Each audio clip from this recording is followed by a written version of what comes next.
The Utah Jazz and the New York Knicks are talking trade. Let's get right into it because we know that's what everybody is here to talk about as the Knicks and the Jazz are discussing a Donovan Mitchell trade. Now, obviously, this validates everything that Adrian Wojnarowski reported the other day, that not only are the Jazz listening, they are engaged in trade talks. We told you last night on the old tweet machine that the Knicks have offered the Utah Jazz a minimum of 5 first-round picks and a package of players. This trade, as of 7 o'clock Mountain Time last night, was not close. But it certainly signals that there was, in fact, a change in direction for the Utah Jazz, and they are engaged in talks with the Knicks. And what this trade looks like, as I am told by sources at the Utah Jazz and around the NBA, is that the Jazz are likely to get between 6 and 8 first-round picks in this deal, additional pick swaps. And the biggest question is, will the New York Knicks include R.J. Barrett in a deal for Donovan Mitchell? That seems to be the biggest question here.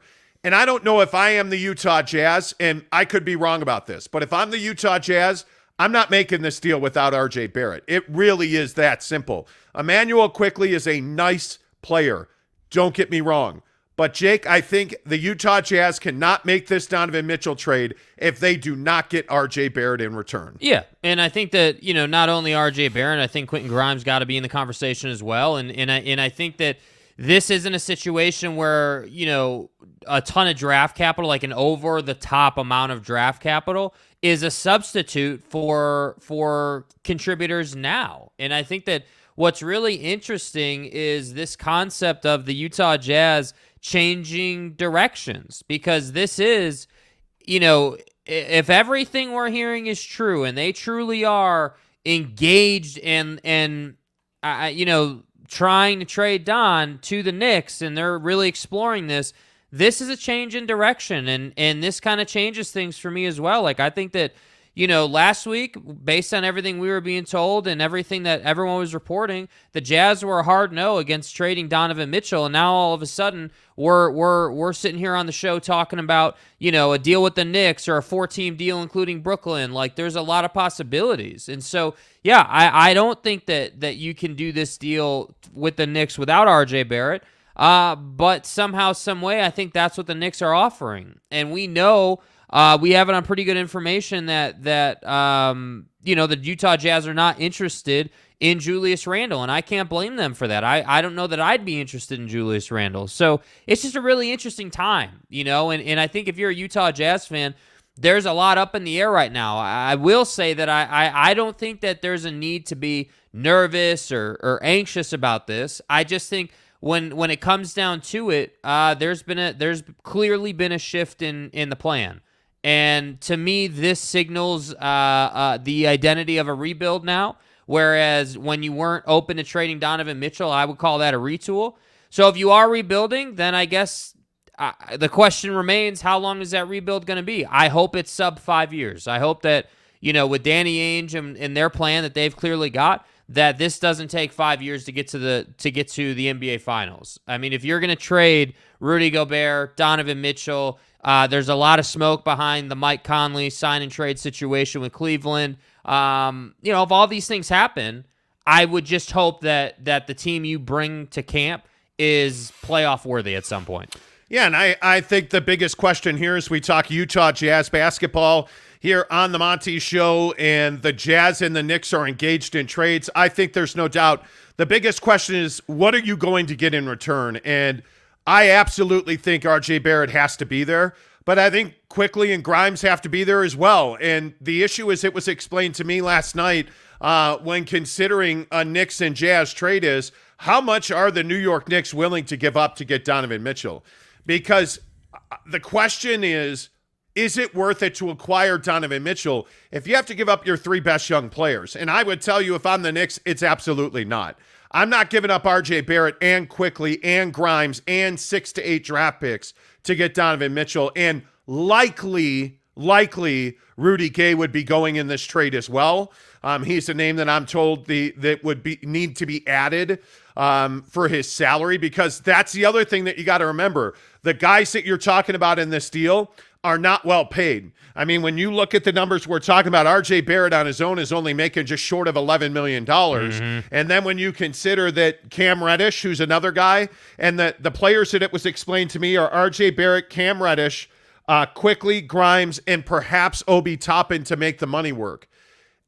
I think that is way too much for the Knicks to give up. So my guess is we're going to get some form of that deal with that grouping of players. Cam Reddish should be a really nice ad for this club. But if it's Quickly and Reddish, I'm not here for that if I'm the Utah Jazz. If it is RJ Barrett, Cam Reddish, players, and picks, okay, now we have a conversation. But if you're the Knicks in this scenario, and I think this is a big part of this question, does it make sense to acquire Donovan Mitchell, even 1v1 for RJ Barrett? I don't think it does. I think it makes it very difficult if you're the New York Knicks. What's left on your roster without RJ Barrett is not a whole lot, even if you add Donovan Mitchell.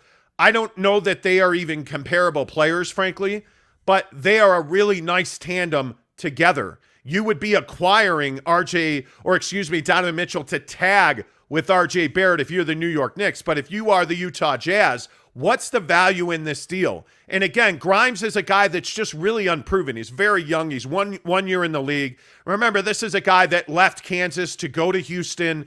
Granted, in his 1 year in the NBA last year, he only played 17 minutes a game. He gave you 6 points. He shot 38% from three, but that is a really limited scope. So you really don't know what the high end for Grimes is. So you have to get something concrete in return. And my point is on this, if I'm the Utah Jazz, I don't know that it makes sense just to do this deal to get 6 or 8 draft picks. That doesn't make a whole lot of sense to me, because also you have to remember, what are you going to send out along with Donovan Mitchell? Is it simply Rudy Gay?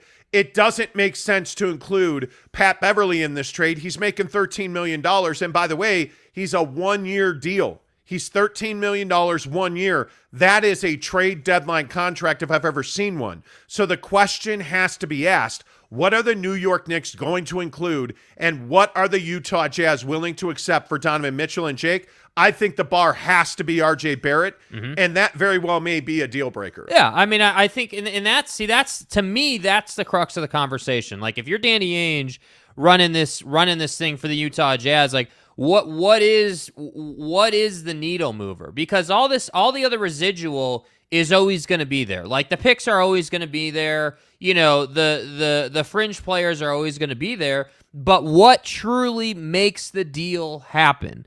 If this is hinging on RJ Barrett, then I think that's a pretty tough conversation. You know, I don't know that it happens if this deal is hinged on RJ Barrett.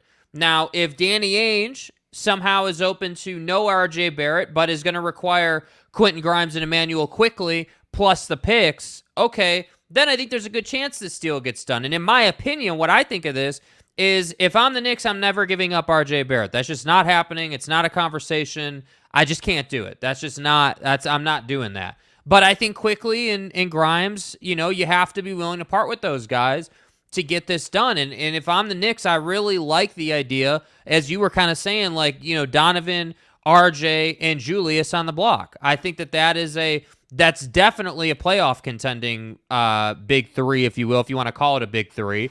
But I think that it makes the Knicks, it gives the Knicks that edge. And that's the thing that I think for the Knicks, that's the value proposition if you're the New York Knicks here. Hey, last year, we were a team that was really pushing for the playoffs, and we fell apart. We fell apart in the second half, and we didn't get it done. Yeah. But if you bring in Donovan Mitchell, that's not going to happen. Donovan Mitchell brings you that reliability in the scoring department that you don't currently have. And by the way, he would be the guy that has the playoff experience on the team and can help develop a guy like RJ Barrett or otherwise. So to me, if I'm the Knicks, I'm not giving up RJ Barrett. And if I'm Danny Ainge, I probably would be okay with that. But I'd have to have 6-7 picks, and I'd have to have Grimes and Quickly and Grimes are the starting point of the deal here. I mean, the other thing that we heard last night pretty clearly is that any deal that's centered around Julius Randle is not going to be a deal that the Jazz are willing to make.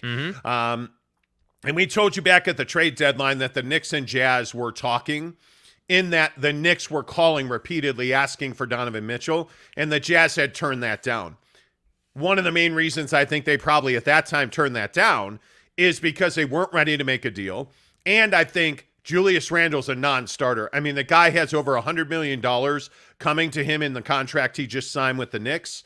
And I just think he, as a guy, as a character guy, as a locker room guy, there are a lot of doubts about Julius Randle. He's a hell of a basketball player.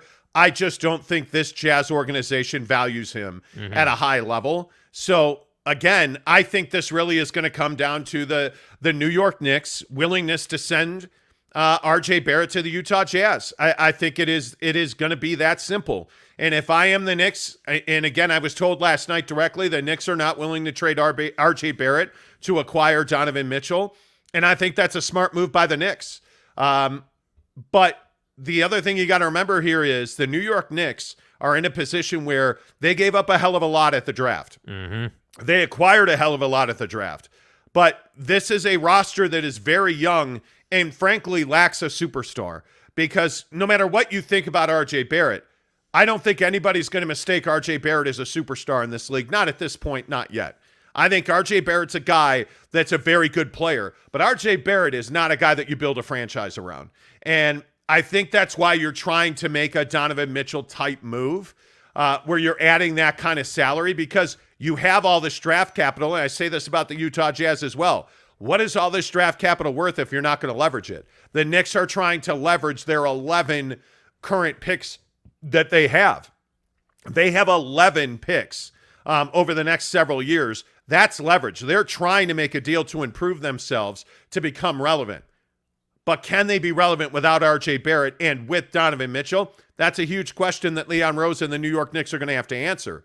But for the Utah Jazz and from where the Utah Jazz are right now, I would tell you can't make this deal without R.J. Barrett. It just, and even if you got 8 picks, let's say, which they're not going to get 8 picks, but let's say you got the maximum amount of picks. Be realistic and say 6 picks. 4 players, Evan Fournier, Cam Reddish, Emmanuel Quickley.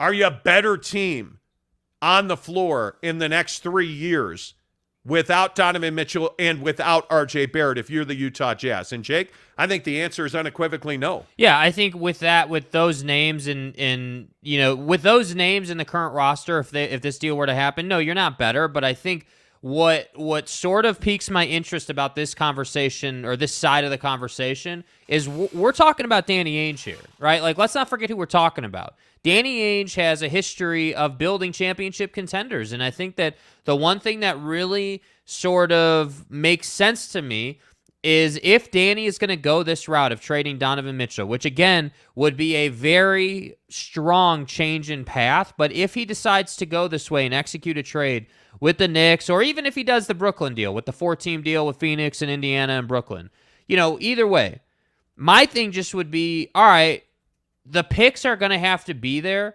because Danny Ainge is going to trade some of those players he's going to get. Just like we know that Danny Ainge is going to trade some of those guys that he got in the T-Wolves trade, the Gobert trade. So that's why I say, are they better now if they execute this trade today? Well, no, they're not better now than they were this past season, but I don't think that's the conversation. I think the conversation is, hey, yeah, you're not going to be better this year, but what does the deadline look like? What does next offseason look like as far as building this team? And what is the end goal? And I think if you're, a Utah Jazz fan or anybody covering this team, you begin to understand that if they do this, they're going down the path of, 3 to 5 years of building this product. Remember, when Danny Ainge did the Paul Pierce, Kevin Garnett deal to Brooklyn all those years ago, what did that turn into? Jason Tatum and Jaylen Brown, and how long did that take for them to get traction? That took them about 4 or 5 years, right? So that's why I'm saying that could be what we're looking at here. But the bigger question for me also is, how are Utah Jazz fans feeling this morning? And I see everybody commenting on this trade. How much do you trust Danny Ainge? Mm-hmm. That's a big question. Because if we're going to go back and we're really going to look at what Danny did with the Brooklyn trade in 2013, it took you 9 years to get to the NBA Finals after that trade. Yeah. That's not a timeline that I think most Utah Jazz fans are willing to absorb when you've given up Rudy Gobert and you've given up Donovan Mitchell. You're telling me 9 years down the road you're going to go to the NBA Finals? Nah, I'm fine. I'd rather keep Don and not go to the finals in 9 years. Like, to me, that's too long. Yeah. But in Danny, we trust, right?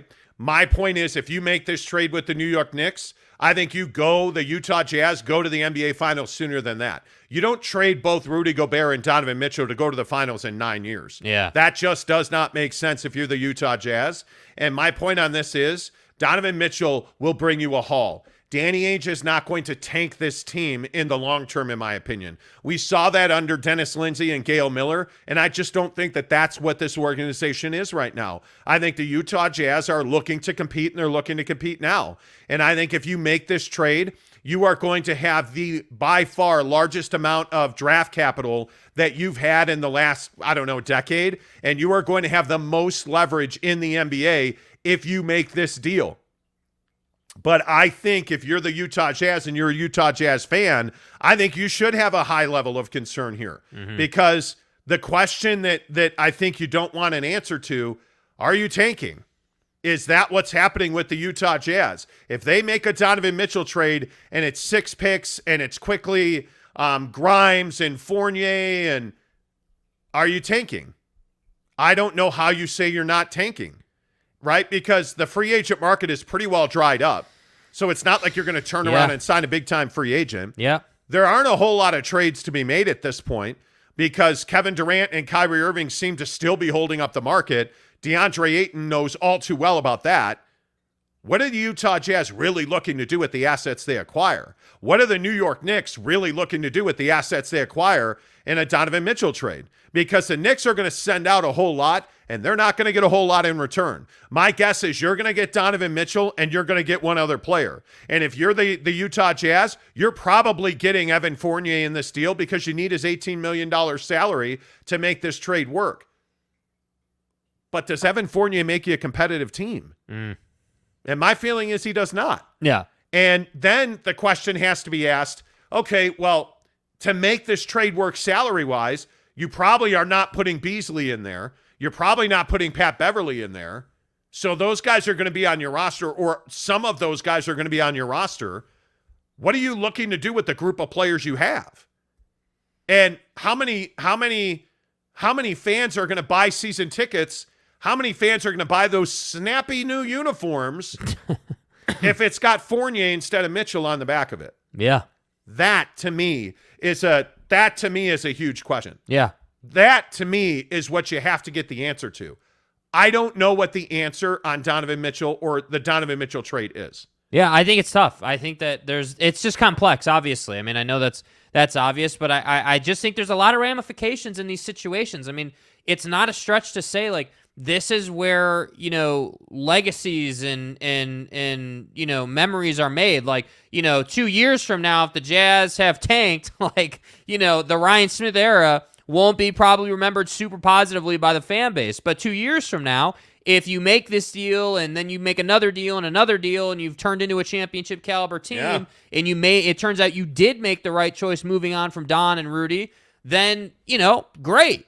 But I think right now it's just tough because you don't know what those picks turn into. You don't know the draft. I personally feel like the draft is very unpredictable. Like, unless you're top 5 talent in the draft, you don't know what you're going to get out of Jared Butler. You don't know what you're going to get out of all these guys. And that's the thing. And that's why I hope that whether they trade Don or whether they keep Don, whatever happens, this team needs to make progress, and they need to make progress inside of the next 2 to 3 seasons. So it'll just be really curious to see what path they choose to go. Very much so. Let's get your comments on the show right now. We appreciate everybody being here. If you're here on the show, please give us a thumbs up below. Just if you're live on YouTube or listening on the podcast, get to YouTube.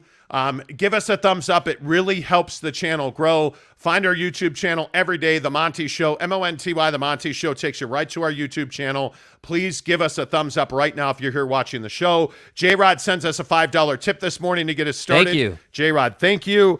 Josh Martin says this trade will be a big L for Ryan Clark. Okay, who's Ryan Clark? Which are you talking about? Are you ESPN talking about Ryan ESPN Clark? Ryan Clark, yeah. Which Help Ryan me Clark? understand that. Did you mean Ryan Smith? Was that like a typo on accident? Maybe he meant Ryan Smith. I don't know. Clarify that for us, Josh. Thanks for the tip. Appreciate it. Spencer D says, "Saw dudes." Saw dude. What's up, bro? Looking forward to the show. Appreciate that. BB says, without Quentin or RJ, the Jazz should just call someone else. Picks and a star level potential is what the Jazz need, and 5 picks. We were talking yesterday that, people were saying, hey, we need the Jazz are asking for, the Utah Jazz in return for Donovan Mitchell are asking for a replacement level player. As they should. I think RJ Barrett's a replacement level player. I mean, I think he is. Well, and I should say, I think he's below Dom, but I think he's got the potential to be a replacement but if you're the level Utah player. Jazz, I don't know that that's good enough. Like, I don't know that I'm comfortable trading Donovan Mitchell for someone who has the potential, which I agree. That's how I'd characterize RJ Barrett. Like, he's got the potential, but that's different than, hey, this is a guy who is as good as Donovan Mitchell. That's different. Are you a better team? Because the other thing I can't see the Knicks doing is trading quickly and RJ Barrett. That doesn't make any sense at all. So I think it's one of those two guys in a deal. Are you a better team if it's Fournier and Quickly and 6 picks? No. If it's Fournier and Quickly, let's say they put Grimes in that deal. Let's say they put in somebody else to make a contract work. I'm not interested at all in Obi Toppin. I know that Knick fans love Obi Toppin. He's kind of a folk hero, and I'm not interested in Obi Toppin. Let me put it this way. You're not a better team after this deal either way, in my opinion. I don't think that even if you did get RJ Barrett and Evan Fournier and a bunch of picks, you're not a better team. Like, you're not. Like, you don't have a 3-time defensive player of the year. You don't have an all-star basically every single year in Donovan Mitchell. Like, you don't, like, I get it. The Jazz team that we all know and love has its flaws, as we've talked about ad nauseum on this show. That said, they were a playoff team every year for, I think, the last 5 years. So they had something. So, no, I don't think after this Knicks trade, either way, you're better. But that, again, I can't emphasize this enough. That's not the conversation. The conversation is, does the Knicks deal, if it happens, put you in a position to go and make another deal that does make you better? What does Danny Ainge do with all these picks? Because don't forget, Danny Ainge has, 6 picks right now? Yeah. Before the Knicks thing even happens? I mean, are we talking about Danny Ainge having 15 picks to work with? That's a lot of capital. Well, and again, I wonder what pick swaps are involved. I wonder, I mean, if you're the Utah Jazz, you can't tell me that you're making this deal with the thought of being bad for years to come. No way. No way. I don't see that. I really just don't see that. Let's see. BB says, Monty and Son in the morning. Love the show. Thanks, BB. Appreciate you. He also says, but trade Donovan or not, the jerseys this year are bad. If we are really bad, at least I will not have to watch long. I mean, how many of you have watched Summer League and been like, damn, these jerseys are a little rough? The white jersey is not good. I think when you're watching the white jersey on TV, it just lacks personality. There's no it factor there. You know, like when you were watching the orange, I can't remember what they call it now, but you know, the orange jersey, the orange faded jersey on TV, you're like, yeah, damn, this got some personality to it. We like this. We like this a lot. Even the yellow and in my opinion, the awful all green one was good on TV. Even though I didn't like that color green, at least it was really good on TV. So I don't know. I'm with you guys. I don't love the new jerseys. That said, they're going to look a lot better when they're being worn in the Western Conference Finals than when they're being worn on a tanking team. Wow, look at you. Hey, real quick, there is one other thing that was said to me last night that I think is a huge talking point. Jared Butler had another struggle fest from the floor. Mm-hmm. And a Utah Jazz source that I was talking to during the game at Summer League was telling me that the Jazz are questioning Jared Butler's level of professionalism, in that he is not prepared to play in Summer League. There were some questions about his fitness. There were some questions about the work he did once the season ended. There were some questions about his level of being present at the end of last season. Was he plugged in? There was some questions about his level of frustration and how much that carried over into his offseason before training camp for Summer League opened. And those questions now have been validated. And one of the things that I talked about with my Jazz source last night was, is Jared Butler a disappointment for the Utah Jazz? And without hesitation, my source at the Jazz said, absolutely, he is disappointing.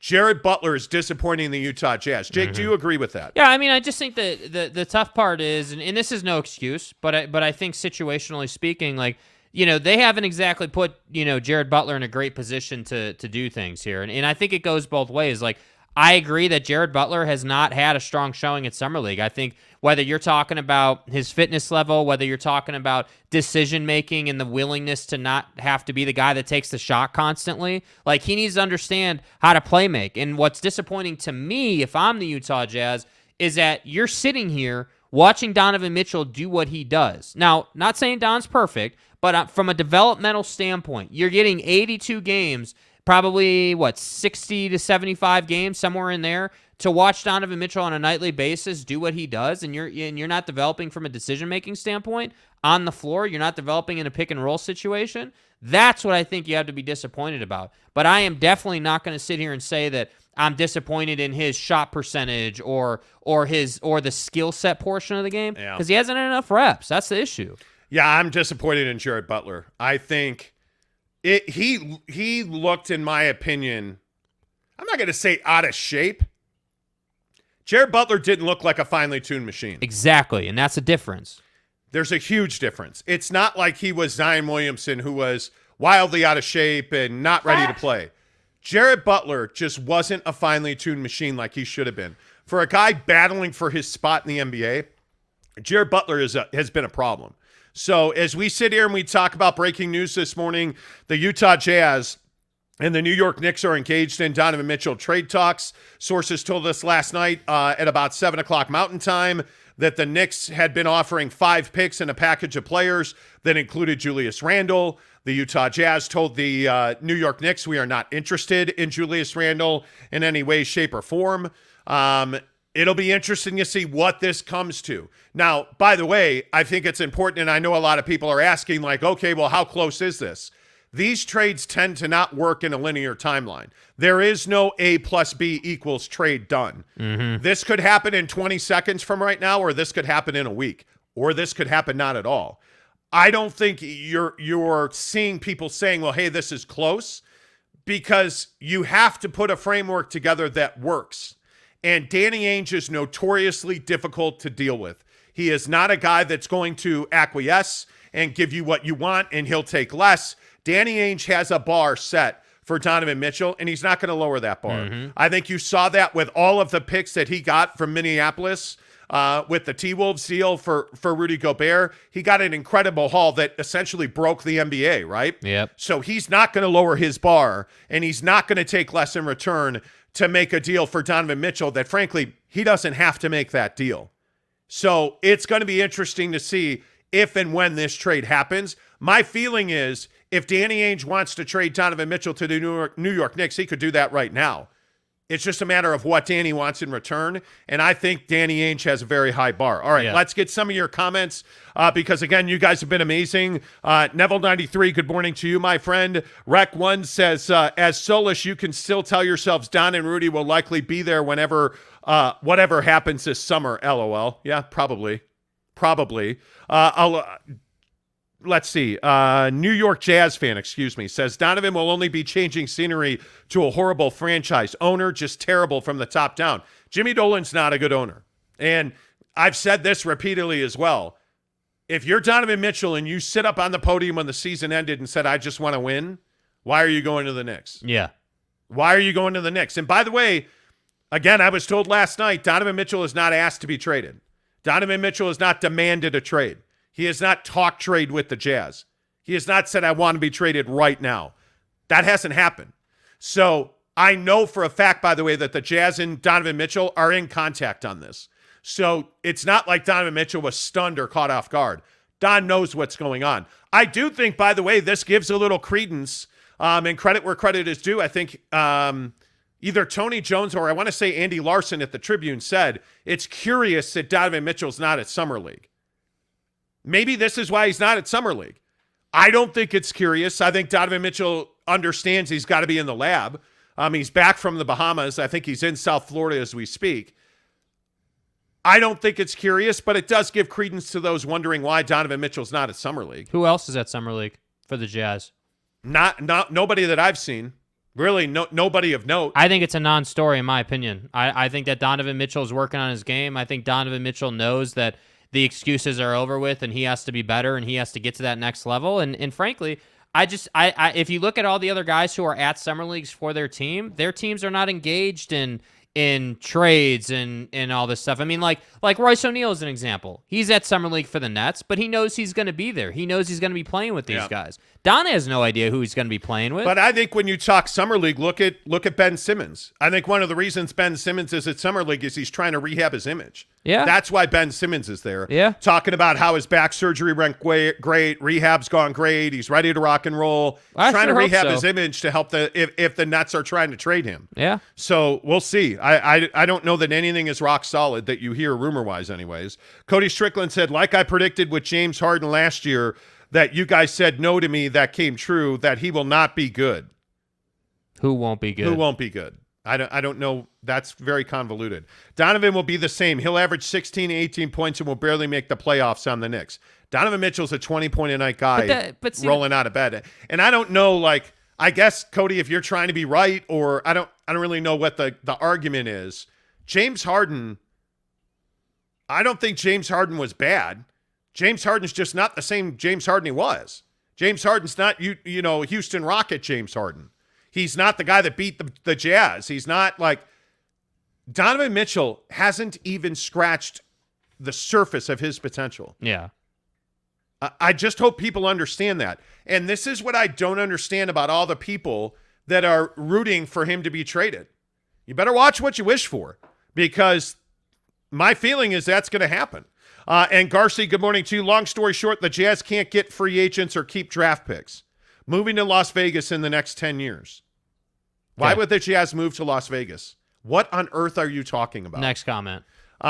Agent Super Argo says, I really don't want to give up our future, but man, if KD and Kyrie can't attract other stars, how will Mitchell? Grimes is a rising stock. But I would slow your roll on Grimes. He is a wonderfully talented player. But this guy played 17 minutes on the Knicks last year. Mm-hmm. This is a guy that left Kansas to go to Houston. Like, there's proving ground that this guy's got to cover. Like, is Grimes ever a 35-minute-a-night player? Is he ever one of your top 3 players on your roster?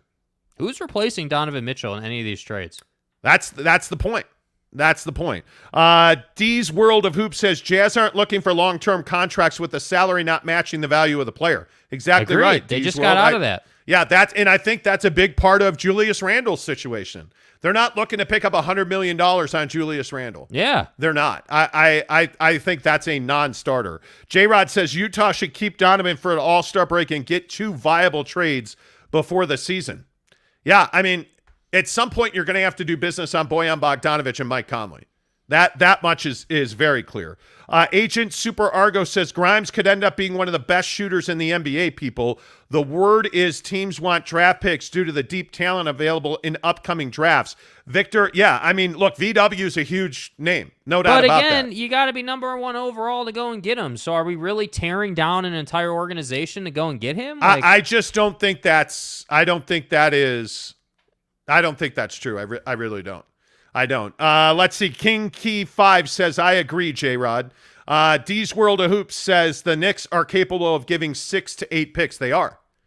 And that's what I think has Danny Ainge's attention, if I'm being honest. Like, I know for a fact Danny Ainge isn't gonna mess up a Donovan Mitchell trade. I agree. He's got a bar he's set. He's sticking to it. But when you start adding up the Knicks picks, the Wolves picks, like, that's leverage. That lets you go and make another deal. Yep, I agree. By the way, Josh Martin sends us $2 more and said this trade will be a big L for Ryan Clark. And then he clarified that, by the way, with $2 more and said typo meant Ryan Smith. So you were exactly right. Yeah. He meant Ryan Smith. Yeah, I mean, I think, like I said, I do think that, again, with all due respect to Ryan Smith, because I think it's been pretty solid so far, whether you like the jerseys or not, or whether you like the trades or not, they are moving, they're doing things. This trade, this is a legacy-defining trade. You don't just trade guys like Donovan Mitchell when you're the Utah Jazz and expect that no one's going to care about that. I mean, this is a big, big deal. Yep. Robert Stewart says Pat Bev can't be traded until August 30th, according to ESPN. Correct. Yeah. And that's why I was saying everybody talking about flipping Patrick Beverley into this deal.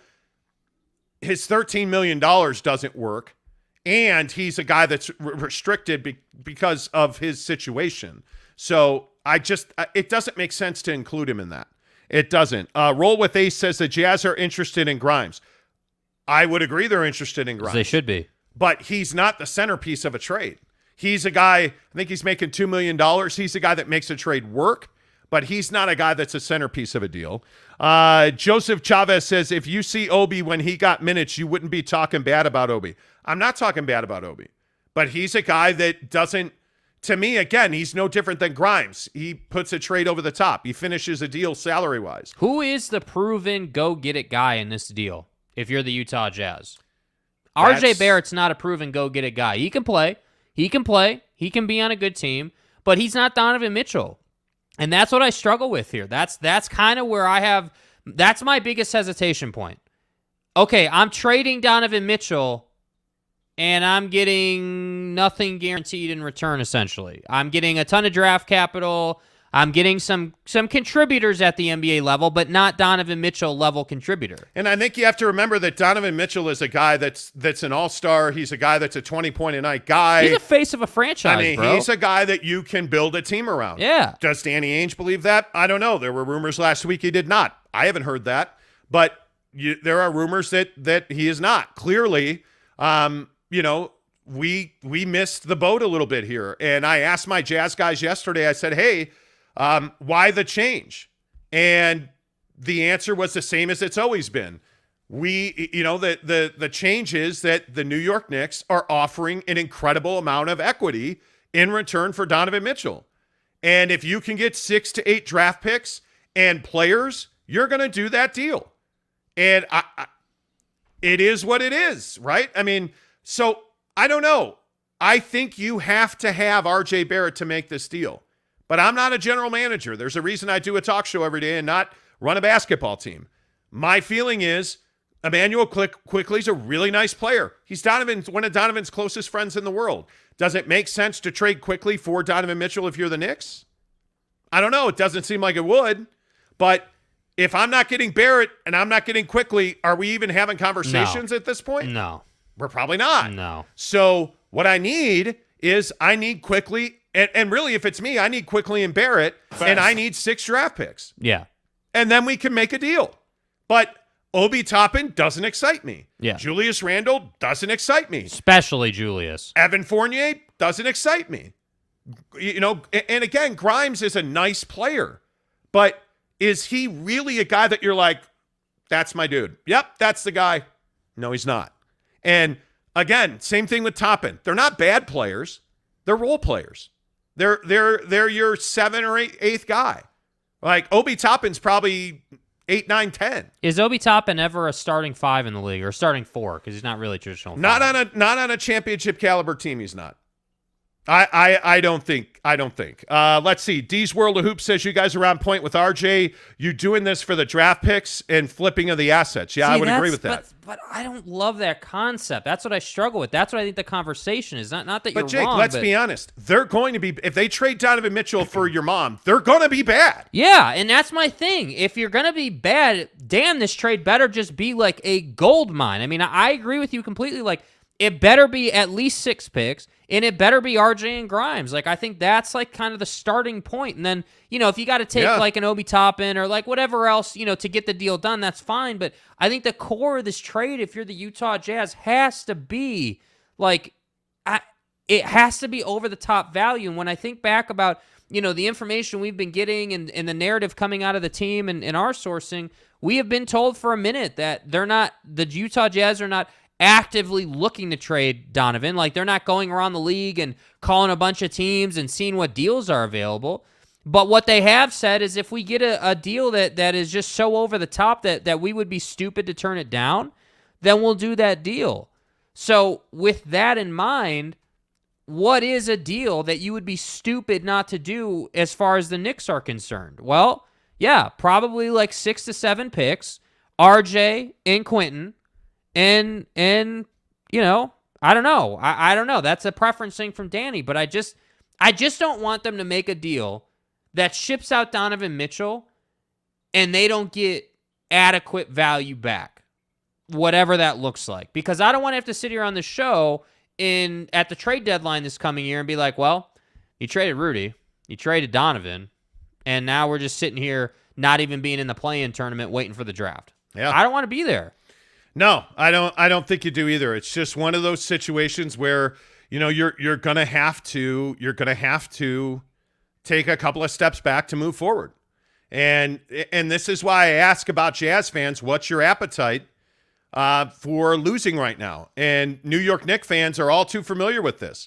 New York Knicks fans have a justifiable level of apathy towards the ball club and the organization because it's very rare that the Knicks make a trade and win that trade. It is very rare that you sign a guy like Jalen Brunson and that turns into a championship. When's that ever happened? Like, I mean, you can go back to the Van Gundy Knicks. You can go back to Patrick Ewing with a finger roll instead of a dunk. Like, you want to talk about a team and a fan base traumatized. The New York Knicks know all too well about this. But what I would say is that the Knicks, in this particular scenario, the Knicks, at least as far as success is concerned and measuring that success, are much closer to it for their franchise. Success for the Knicks is getting to the playoffs consistently right now. Success for the Utah Jazz is getting to the Western Conference Finals, which is two totally different conversations. Like, that's two totally different worlds. Getting into the play-in and getting bounced in the first round, that being your success, is different than, hey, Western Conference Finals is our minimum. Yeah, totally agree. Giggity says that Jazz fans wanting Don traded will regret it if it happens. Totally agree. James Knight, good morning to you. Don't tell me the Jazz could still have soft French guy on the roster, LOL. Well, and that's what Evan Fournier is. I mean, that's him and the Rudy hard are part. tight. Him that's and Rudy the are hard tight. part. Yeah, Evan Fournier is one of the guys that was, according to sources around the NBA, getting in Rudy Gobert's ear that he needs to get out of Utah. Well, how did that work out for you? We'll see. There's an awful lot of pressure on the Minnesota Timberwolves this morning because they're going to pay Karl Anthony Towns and Rudy Gobert $100 million a year down the road. So Evan Fournier is a guy that's soft. I mean, he is a guy who is a wanting, willing, game-on-the-line shooter. Would I rather have him shooting than Bojan Bogdanovic? Yeah, probably. But Evan Fournier... Again, Evan Fournier's a nice little. He's nuts on the Sunday. Yeah, you know, he's not the ice cream. He's not the syrup. He's the finisher. He's not the whipped cream. He ain't the cherry. He the nuts. I don't know why I said it like that. Okay, I just felt like that. And Garcia, you have a typo there. There's a D on Donovan. Just so you know. D's World of Hoops says it's simple. It's a simple science. Yeah, we'll find out. We'll find out. Roll with Ace says Rome wasn't built overnight. Agreed. Totally agree. But who built Rome, and do you trust in who's building Rome? Yeah. I don't know. Do you trust Danny Ainge? Snipes Entertainment, good morning to you. Let's all remember the Knicks could have had Spida, and they chose Frank Ntilikina. Now they're paying the idiot tax. Well, truer words have never been spoken. Sir. Not wrong. Truer words have never been spoken. New York Jazz fan says, is Danny going to stick around to really bring this around if we blow this up? He's getting old. To build the Celtics, he had over 20 picks. Yeah, that's a big question. I think that's a really good point. Danny Ainge is not – he's not a 45-year-old executive. Danny Ainge is up there in age. That's why I said I have a hard time believing that you're not going to have an all-star caliber player in the all-star game. Like, I have a hard time believing that.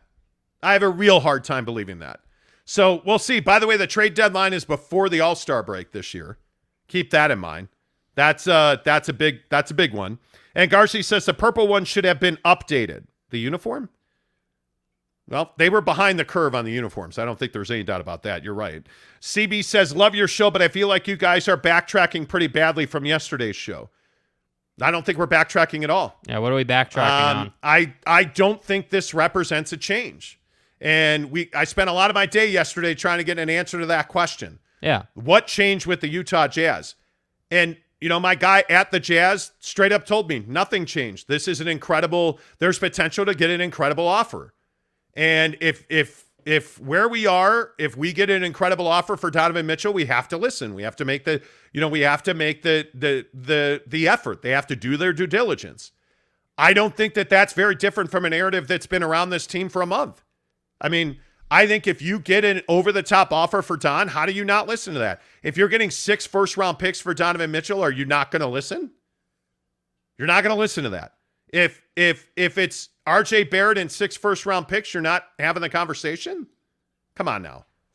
I think you're absolutely having the conversation. And what I also say is I think a lot of people want to characterize the show as we said they'd never trade Donovan Mitchell. And we never said they'd never trade Donovan Mitchell. What our stance has been is that we feel that they will build around Donovan Mitchell. Now, that being said, again, if someone calls with some ridiculous offer, you have to listen. And that's what I think people don't want to hear from us. People want to just say, oh, well, you guys said they'd never trade Don and he'd never go to the Knicks and it would never happen. Yeah, we've never said that. We've never said that. What we've been saying since December is the Jazz were going to build around Donovan Mitchell. And they were going to trade Rudy Gobert because you cannot win when you have an offensive hole in your lineup at the 5 position. You cannot have Rudy Gobert making 23% of your salary cap and expect to win a championship. They traded him. I think on Donovan Mitchell, I think, and whether the Jazz ever admitted it or not, I don't know. Maybe there was an issue relationally between the Jazz and Donovan Mitchell. Donovan Mitchell has been almost silent the entire summer so far. Mm-hmm. My feeling is that Donovan Mitchell was going back to work, putting a lot of pride and effort into his body and his game, and he has a point to prove this year. You want to give me 6 first-round picks and a couple of players for him? Let's talk about it. I don't know what other way I can state that. So if you're telling me we flip-flopped on that, I would ask you, how have we flip-flopped on that? Yeah. How have we changed our opinion on that? Yesterday on the show, I don't think what Adrian Wojnarowski reported 2 days ago is anything new. I just don't. I think that what Justin Zanuck told the media last week, hey, we're not intending to trade Donovan Mitchell, but nobody's untouchable. Which is to say, if you come to me with 6 first-round picks and R.J. Barrett, I'm going to have the conversation with you. Yeah. Right? Pretty straightforward. If R.J. Barrett's not in the deal, I wouldn't make that trade. But I'm not Danny Ainge. So if Danny Ainge gets a package of players and 6 picks that he likes, my guess is he makes the deal. I would guess. I don't know. But the one thing that I am convinced of is that Danny Ainge is not dumb. Danny Ainge is not a bad executive. Danny Ainge is an elite executive, in my opinion. And Danny Ainge doesn't very often lose trades. Has he lost trades in the past? He has. But he wins a hell of a lot more than he's lost. And when you look at what he got for Rudy Gobert, I will just again say Danny Ainge broke the NBA trade wheel when he traded Rudy Gobert. Yes. So my feeling is that if Danny Ainge is going to trade Donovan Mitchell, there's going to be an ass swooping that's going to happen, whether it's the Knicks or somebody else. If you're giving me 6 first-round picks, how am I not talking to you? Yeah. So I don't know if we flipped. I don't. Ice Panda says your sources suck. Can't wait 4 more days when you guys change your tune again about RJ being traded. Well, all I can say is the New York Knicks, according to the people I talked to last night, said they're not trading RJ Barrett.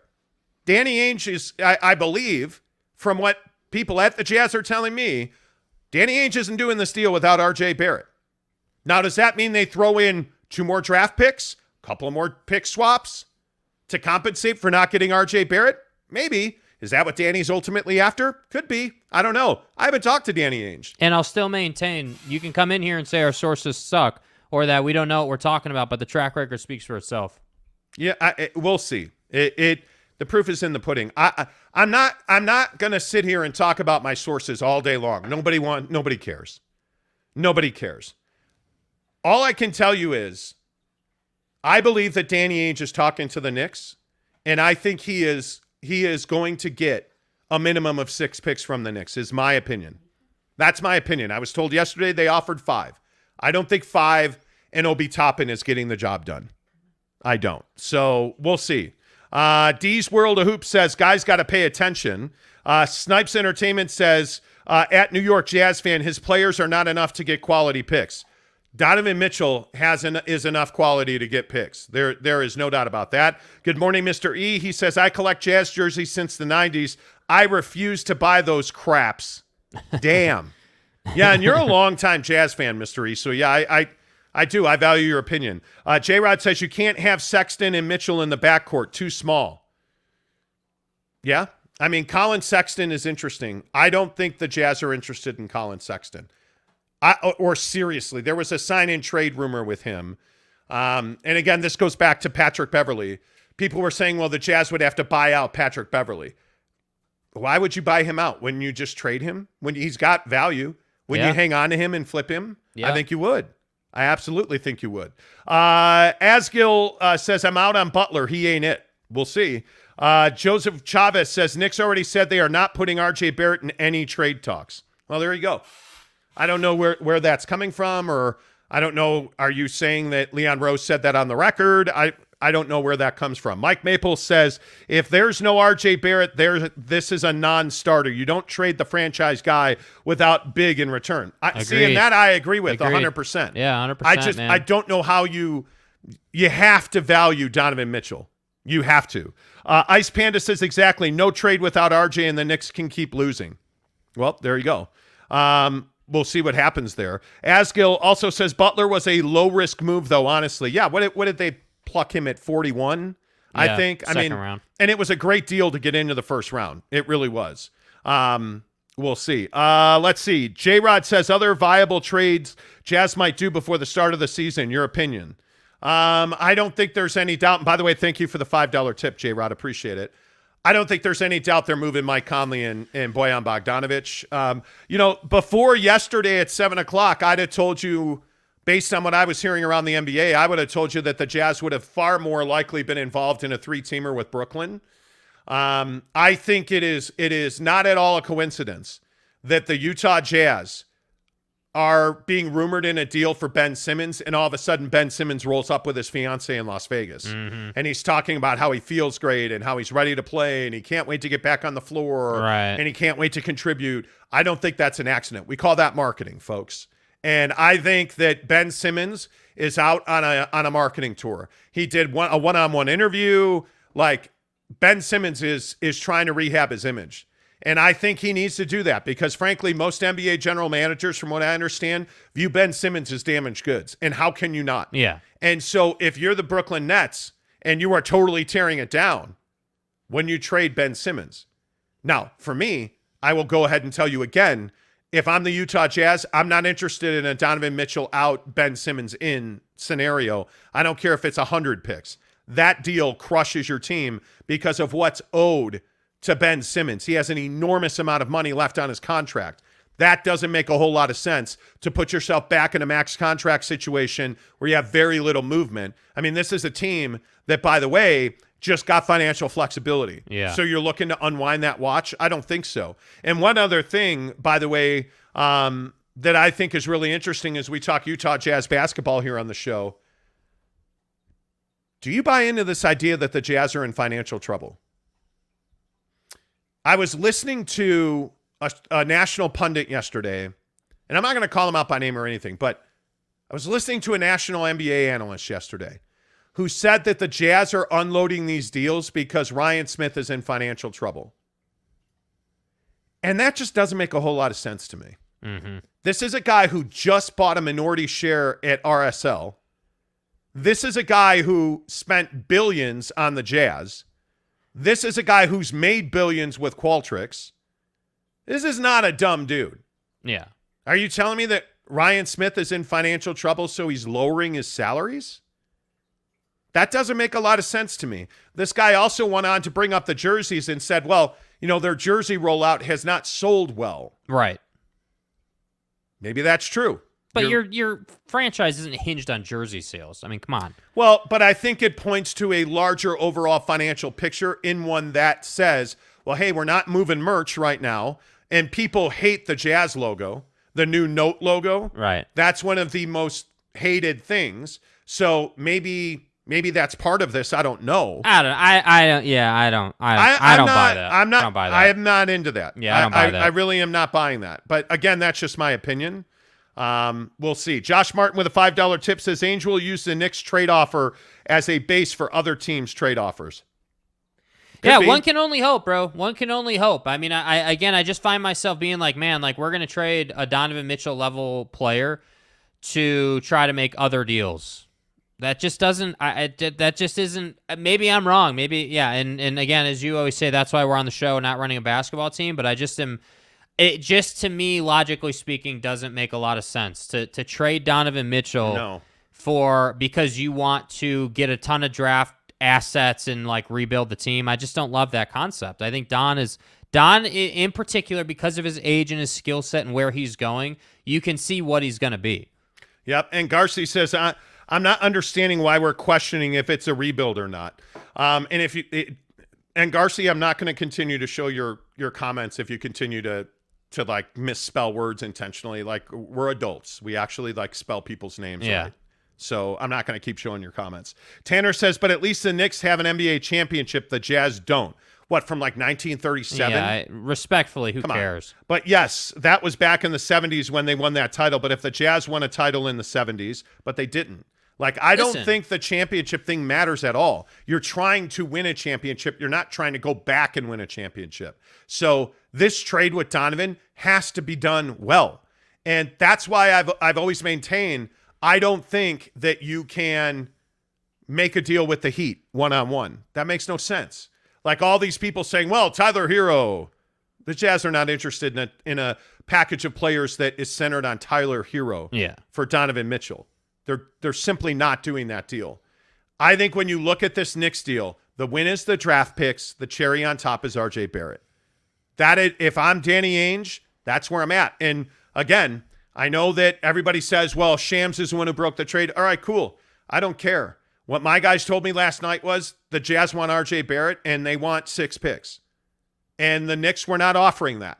The Knicks were offering a quickly Julius Randle 5 picks, including swaps, and that's not going to get that deal done. And that supports what we've been saying, respectfully. Yeah. I'm really not trying to do the we're right or whatever thing. I just think we're getting comments about you flip flopped on this or backtracked. We haven't flip flopped or backtracked. I mean, we've been really consistent that the plan is to build around Donovan Mitchell, but if they were to get some ridiculous trade offer, again, define ridiculous. Okay, well, in this case, that's 6 picks and the players we've discussed here. Then I think they're interested. Spencer Morgan says, yep, you're backtracking. What would you guys have to see to acknowledge this is a rebuild and admit you missed on the retool versus rebuild question? I don't know that the rebuild versus retool question's been answered. If you trade Donovan Mitchell, you're rebuilding. I don't think there's any doubt. And if they trade Donovan Mitchell and they don't get much in return, yes, I will sit here and I will say that we were 100% wrong and that our sources at the Jazz misled us. And if they trade Donovan Mitchell for 6 picks and a package of players that includes RJ Barrett or Quickly, and like if the trade they make is a landslide in Danny's favor, I'm not going to say we got it wrong because we didn't get it wrong. I've sat here for 6 months and told you the Jazz have said to me directly, hey, we're building around Donovan Mitchell. We are going to trade Rudy Gobert. They traded Rudy Gobert. So after the Rudy Gobert trade, I was straight up told we have no plans to trade Donovan Mitchell. Don has not asked for a trade. He has not demanded a trade. Not before, not after. I asked straight up yesterday, has Donovan Mitchell demanded a trade? No. And the answer I got was no, stop it. That hasn't happened. Like, I'm not going to backtrack on something that we didn't say. Yeah. So if you trade Donovan Mitchell and it's a mediocre deal and it looks like a salary dump, I was completely wrong. If that happens, I was completely wrong. I am not backtracking if they trade Donovan Mitchell for 6 first-round picks. And RJ Barrett and Quickly. Why would I do that? That's not. And let's say RJ Barrett's not in the trade. If you get 6 first-round picks, Quickly, Grimes, if you get young talent, 6 first-round picks, like how is that? How do you say no to that? I want RJ Barrett in this deal if I'm Danny Ainge. There's no doubt about that. But 6 first-round picks? Are you kidding me? That alone starts the conversation. Yeah. That gets you from, hey, I'm going to send this to voicemail to, hey, I'm going to text Danny Ainge and say we're willing to include 6 first-round picks. Let me call him. He's answering your call. Right? I mean, like. So how exactly are we backtracking? Yeah, I just. And look, or Spencer, you've been here for 3 days asking me to say we were wrong. We're not wrong. We haven't been wrong yet. So when that happens, I will have no problem sitting up here and saying, hey, we were wrong. They traded Donovan Mitchell for Obi Toppin and a first-round pick. Yeah, we were wrong. And by the way, will that make you feel better once that trade happens? Will you feel better now that the Jazz don't have Donovan Mitchell? Is that what Which you is want? The best part. Like we have, like literally, is the best part. I want to put this narrative to bed before it starts growing and being some ridiculous thing. We have no issue saying that we were wrong. None. I have no problem being wrong. The fact is, you do this business long enough, which we've been doing it for 7 years at this point. When you've been doing it as long as we've been doing it, yeah, you're going to get some things wrong over the course of your time. I don't have an issue with being wrong, man. 7 years. I've worked in sports radio and media for 30 years. Yeah. And I can tell you firsthand, I have covered teams daily from the Lakers to the St. Louis Cardinals. This is not about how many times you're wrong. It's not about how many times you're right. Is your information good or is it bad? And it's unquestionable to me that the Jazz would like, in a perfect world, they would keep Donovan Mitchell. He'd go to the All-Star game and they'd win a championship this coming season. That's the perfect world. Is that going to happen? Probably not. Probably not. That's probably not going to happen. So Jose Crown says, I talk from a winning franchise standpoint. Caleb says chess, not checkers. I would agree with that. Giggity says, I know where Ryan Smith can save 10% if needed. Okay. Tell me where its 10% is. D. Jones says, you're trading Mitchell because you want a chance to tank for Victor. I don't think so. You're not getting the number 1 pick. You're not. I mean, Danny Ainge is not a guy that sits at the bottom of the draft for a rookie. He's never been that guy. For a European rookie at that. Yeah. He is a guy who's built his championship around veterans. Then he traded them, got draft picks, and promptly left. Which, by the way, is what every NBA team who wins championships does. I mean, 9 out of 10 teams are going to build their team through trades. That's what it is now. Lewis Selder says, sounds like 45 doesn't want to be here anymore. I don't know if that's true or not. My guess is that Donovan would like to be traded. I mean, I think when you handle yourself the way he's handled himself, he had multiple opportunities to say, no, I want to be in Salt Lake City. I love playing for the Jazz. He didn't say that. He's had no presence at all this offseason other than cheering for the Mets. Yep. And I can tell you we have asked repeatedly about his to talk to him. He has declined every request we've put in. And notice else he hasn't done any, and everybody else's too, and that may speak louder than anything. You know, it's just one of those things, man. This is the business of the NBA. Jake R sends us a $5 tip. Appreciate that. He says, chat, they have been consistent with their sources. You wouldn't know. You would know if you listen daily. You're all just biting on confirmation bias to bag on the show. Like, it's not even a bag on the show thing. I honestly don't care if people say, care less, dude. If people say, oh, you guys, the sourcing thing, or, oh, hey, I've got sources. What is that worth? What is it getting me? It just, there's no win in that. There's no win in that. You know why we do this? Because we have a pretty good following. We're not a big show. We're just, as Spence Checkett says, we're the hacks on YouTube. Cool. That is who we are. I'm happy to be the hack on YouTube. Happy to do it. Happy to do it. Building a little thing here. Hey, cool. Let's have fun. That's why we do this show. Mm-hmm. Frankly, the ego thing doesn't play a role for me. It really doesn't. Spencer Morgan says first 6-round picks would indicate rebuild versus guy. Spencer, okay. How about this, Spencer? Here, I'll look right in the camera. Man, Spencer, wow.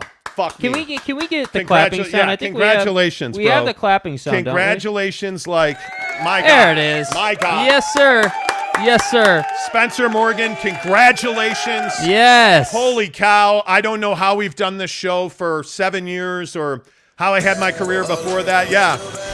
Wow, Spence, you're the man, dude. Holy cow. Everybody, I mean, it's celebrated. In the comments, can we get some the love best for in the Spencer comments, Morgan? dude? He's 100% right all the time about everything. Yes. Wow, holy cow. Yes, sir. Man. Someday, and Spencer, maybe we can have lunch or something and you can mentor me on your skills and your abilities and how we can grow and develop the show in your model so that we can be right all the time. Shout out to Mobamba. All right, good job, man. What's the next comment? Do you feel better? Yeah, what's the next comment? Just curious. What do we got? CB says, I don't think we are questioning you. You are questioning your Jazz sources, and you have to backtrack from what the Jazz sources have told you. That's the credibility issue. I'm not backtracking from what they've told me. Yeah. I'm not. If you don't understand why we don't need to backtrack, then I don't know if you're just not listening. Like, it's not that we don't want to backtrack. We don't need to backtrack. Yeah, I'm not going to. Why would I? Yeah, anyway. Why are we talking about this? Steve Peterson says, turn the show over to Spencer. He earned it. All right, see you later. All right. Seriously. David Hooms says, Spencer, how are you so clueless? Spencer's not clueless. Spencer He's not clueless. Spencer is... No, I mean, let's not hate on Spencer. No. But I think what's funny is that there's... And this is the point I feel like I've been making for a week because of this Donovan stuff.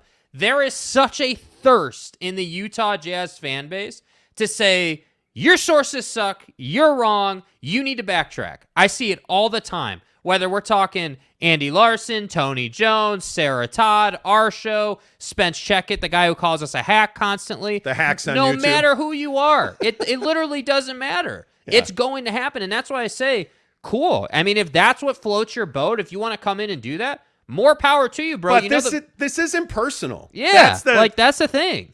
What cracks me up is people are like, oh, I told you so, I was right. I report. Who cares? Nobody cares. Yeah. Nobody cares.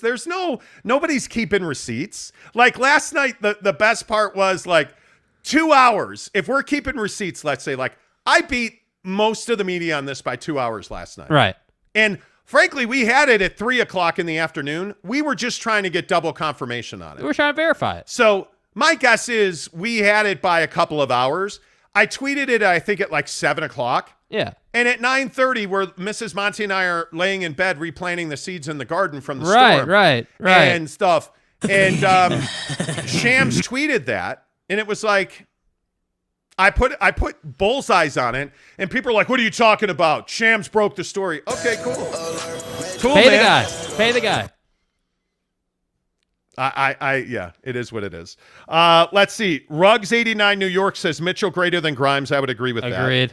Christopher Shorter says, so would you say the Heat have a better chance of landing Donovan, assuming they are willing to give up Tyler? No, I don't think dude. I think the Heat have zero chance of landing. The Heat's only path to Donovan Mitchell is a multi-team deal because they don't have assets. That's Tyler the problem. Hero is not a guy that the Jazz would take in return as the focal point of a deal. Yeah. They're not. By the way, Kyle Lowry looks in amazing shape. Did anybody see his video yesterday? Well, would you be in amazing shape if Pat Riley said you were fat, essentially? Yeah, come on, dude. He's not fat anymore. Fat? He is not fat anymore. Daniel Fowler says, it's wild that people watch the show just to hate on y'all. It's called a talk show. People are right and wrong. Yeah, I mean, it happens. And that's the thing. Like that. It happens. So that's the thing that I think separates good shows from great shows. The conversation isn't being right or wrong. The conversation is what's best for the team, what's best for the future, and that's where I have like issues, if you want to call them that. Like trading Donovan is not a good thing. Like the only scenario where trading Donovan is good is if you get a trade that is so good you would literally look stupid for turning it down. Like that's the only scenario where you have to trade him. Yeah. By the way, James Knight sends us a $2.99 tip. Thank you, James. Thank you, James. I don't know Appreciate that covers a bottle of 4X Gold, though, bro. Anyway, can we ban Spencer Morgan? No, we don't ban Spencer Morgan. We don't ban people. Spencer's our guy. Yeah, dude. He We're playing the game, bro. We're playing the game. And by the way, everybody's saying we're not reading your comments. We have, I mean, honest to God, I think we have over 4,000 comments in here today. Like, it's a lot. I can't read every single one. On a daily basis, if you read this show, if you're on the show, we try to read every comment, whether you're pro-show, anti-show, whatever. The best way to get your comment right is to send a tip because it highlights it. Exactly right. But seriously, even if that tip is 5 cents. I'm not saying to tip because of the money. I'm saying if you want it read that bad, just send a tip, even if it's a tiny tip. That will get it read. Yeah. Giggity says some people in these comments need to pound some box desperately. Dude, seriously. What's up, motherfuckers? Yeah. Jeremy Bolton says hi. Hi, Jeremy. Jeremy, are you 871st into the show today? Giggity says most times when a star is traded, the team trading the star loses the deal in the long run. I would agree with that. Well, I would agree with that. Shammy White says, what's the news? Well, if you're just tuning into the show, the news is that the Jazz and Knicks are talking about a trade centered around Donovan Mitchell to the Knicks, and in return, they would get a package of players along with what we're being told is 6 to 8 draft picks. So we'll see how that goes. 8 draft picks, dude. 6 to 8 would be amazing. Jesus. Samuel Johnston, a $5 tip. Thank you, sir. Thank you. Says, honestly, as a Jazz fan, I'm feeling nervous about how this Donovan situation goes. I trust Ainge, but I'm nervous right now. 100% honest. You should be. You should be, dude. You Yep. should be, because this trade, whether you believe they're getting all these picks in RJ Barrett or whatever ends up happening. If they trade Donovan Mitchell, that forever changes the course of the franchise, and there's no guaranteeing. Again, there's no guaranteeing that those 6 to 8 draft picks are going to turn into something. That's the problem. Yeah. Spencer Morgan comments again. Spencer. You are brave. Hello, Spencer. He says, LOL, you guys are hilarious. I never said I was right about the rebuild. I was unsure about it. If you were to look back at my comments from prior shows, I think that was clear. Sure. Yeah. Spencer, I honestly am glad you're here, man. Like we're ball breaking at this point. I mean, I have no problem with you asking. You said it was a retool, not a rebuild. You son of Damn a it. bitch. Anyway. Cheese and rice. Stupid questions. Yeah. You need that drop. Just go back and do a YouTube search after the show, of course, for Brett Myers meltdown. It is one of the greatest meltdowns ever. Gabe Ledley, almost 400 rolled up to the live, and some people crying about not reading comments. Y'all some weirdos. Just saying. By the way, Gabe Ledley won the PS5 last week. Hey, by the way, too, for the Spencer Morgans of the world and everyone else listening, big things are coming on the show. I would encourage you to keep watching the show. I forgot, man. We haven't even talked about that. Yeah. Next Monday, coming up on Monday, we are going to announce a major promotion on this show. Yes. And I'm not talking video game consoles. It's something bigger. We're thousands of dollars in value. I am stoked for Monday morning. Monday morning is going to be epic. It is going to be epic. October 7th and 8th will be epic for a listener on this show. A couple more, then we got to get to the Big 12 real quick. James Knight says, I hear the Knicks are willing to pull Patrick Ewing's jersey down and throw that in with Mitchell. Really? Well. Man, who doesn't need a good missed finger roll? Oh, sorry, Knicks fans. My bad. Caleb says, Kyle Lowry definitely got right this year. He got comfortable, but playing with teammates like Kawhi Leonard, can you blame him? No. Still the greatest shot, I think, in Game 7 history. Yep. Kawhi Leonard. Yep. Giggity says, whoa, I don't watch this show to see big things coming. Well. Is that a Zach Wilson reference? Is that what that is? Gabe Ledley says, I wish you guys would just tell everyone about October 7th and 8th already. Gabe's got the launch codes, apparently. He understands what it is. If you know, you know. I mean, listen. You should guess. If you want to guess what we're doing, feel free to speculate, please. I mean, I would love to see some speculation on this. Teddy Wayman says October 8th is my birthday. Just saying. Teddy, wow. Teddy, I didn't know that. It could be a happy birthday for you. Spent in a different city. Rec One says, gee, I'm going to have to make that TikTok and Twitter account after all. We may have an easier way for you to do that. Strange Cloud says, Tanner Plummer, you got hosed on the show yesterday, LOL. I was a little salty yesterday. What? Yeah.